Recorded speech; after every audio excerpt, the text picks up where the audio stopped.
This is from Reddit. So lie back, close your eyes, and relax.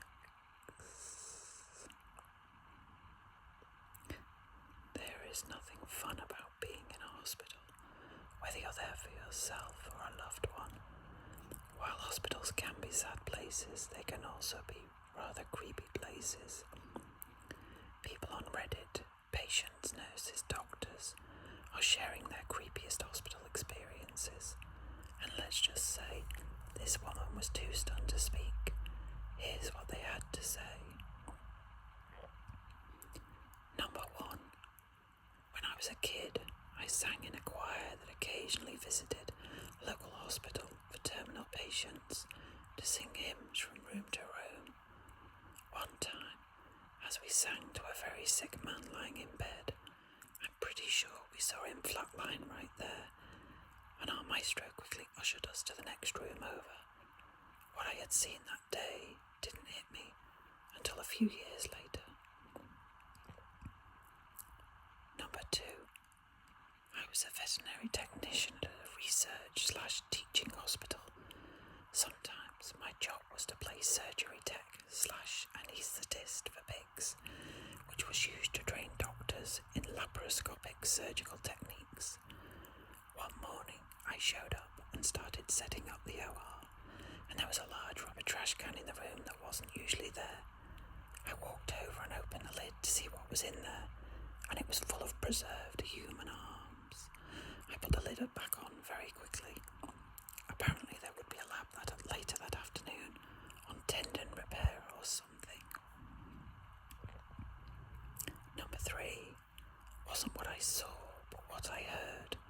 I worked in the supply chain for a couple of years, and I was in the ER on 2 different occasions, about 3 months apart from each other, when mothers were told their kids had died. One was a baby, only a few months old, and the other was like 8 years old. I can still hear the screaming wails. I still get chills down my spine when I think about it over 10 years later. Sad. Number 4. One time, a woman in hospice care had about 10 crows outside, hanging out on the ledge of her hospital room window. They all cawed briefly when she passed and took off. Number 5. One night, we had a deceased patient at the hospital.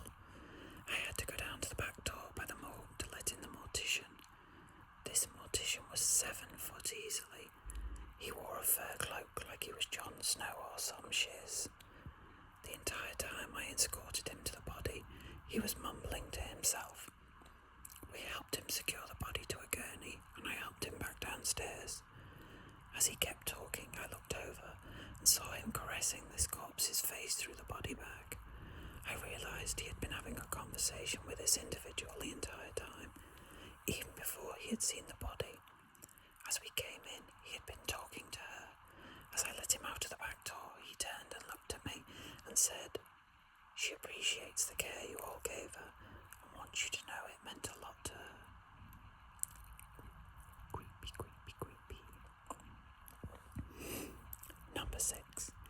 A patient passed away from cardiac arrest, but he kept twitching almost 40 minutes after this death.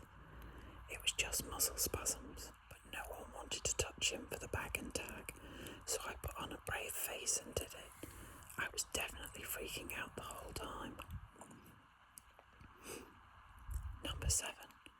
I was in the waiting room, and this dude came in on a gurney from an ambulance, and I don't know what he did, but he was holding 3 of his fingers, and when they were taking him back, he dropped one on the floor. Number 8. I went down an elevator in the hospital to get to where I needed to be. I went into the elevator on the south side instead of the north side, and when I walked out of the elevator, all the lights were off, except dimly lit lamps. It was dark, all the doors were shut, there was no light from outside because I was underground.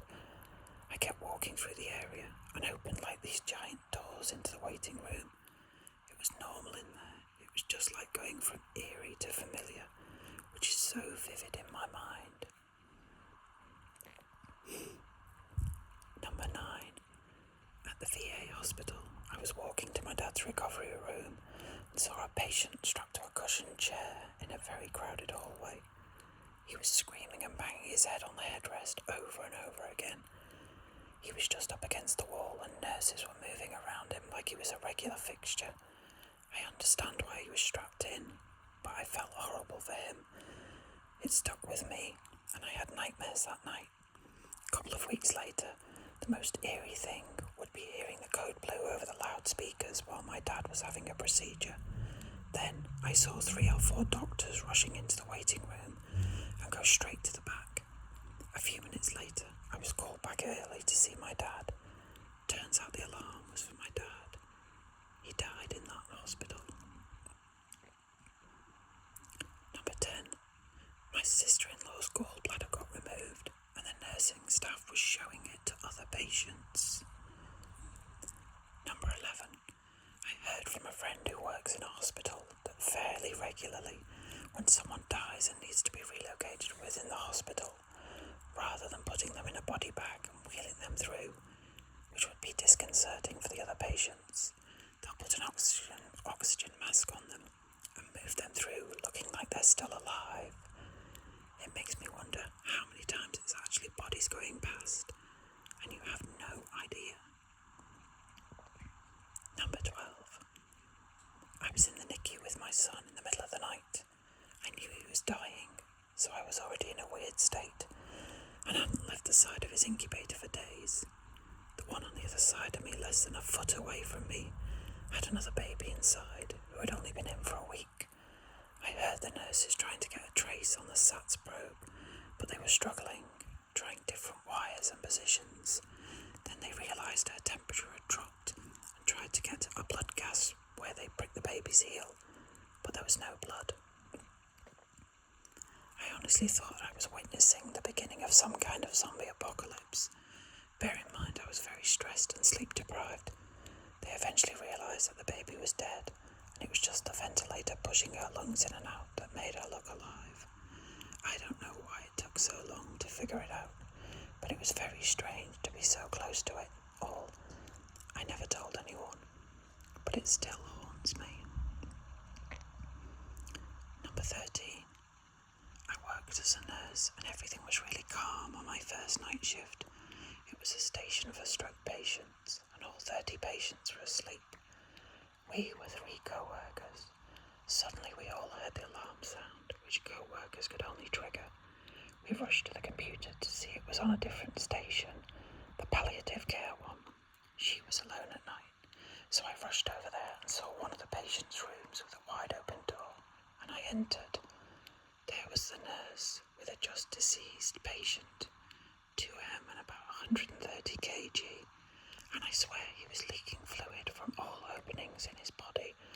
Pools of this liquid came from his ears, nose, mouth, eyes, anus, and so on.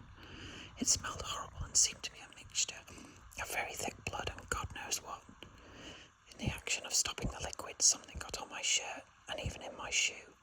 I helped her to get the body freshened up and brought him to the basement where the morgue was located. It took over 20 minutes to get him in the fridge. The cigarette after this was the most relaxing one I've had in a long time. And finally, number 14. I was in nursing school and was assigned a patient in oncology, colon cancer. For some reason, they were putting green dye in her tube feedings. I'm guessing so they could differentiate it from other bodily fluids. Right before that lady died, she turned incredible Hulk green. I've seen people turn purple from amiodarone or too much colloidal silver, but I've never seen anyone turn